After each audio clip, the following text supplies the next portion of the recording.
Trahedya ang bumungad sa mga residente ng isang subdivision sa Antipolo City. Gumuho ang bahagi ng isang itinatayong bahay kung saan natabunan at namatay ang 4 na construction worker. Inaalam naman ng lokal na pamahalaan kung may pananagutan dito ang kontraktor ng proyekto. Yan ang ulat ni Bernard Ferrer.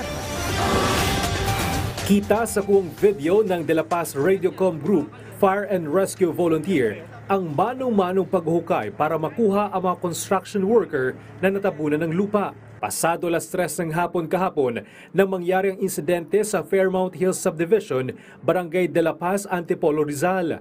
Sa investigasyon ng Antipolo City Police, aksidenteng gumuho ang retaining wall sa itatayong 2 palapag na bahay.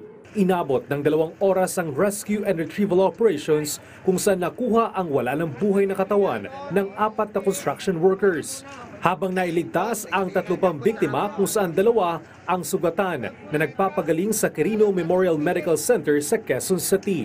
Natural lang to, yung kasi di ba previously nag-uulan, so kahapon hindi naman umulan, kaya lang siyempre lumambot yung lupa, kaya aksidente gumuho. Inaalam ng mga otoridad kung may pananagutan ang contractor ng proyekto bagamat may kakulang building permit ito.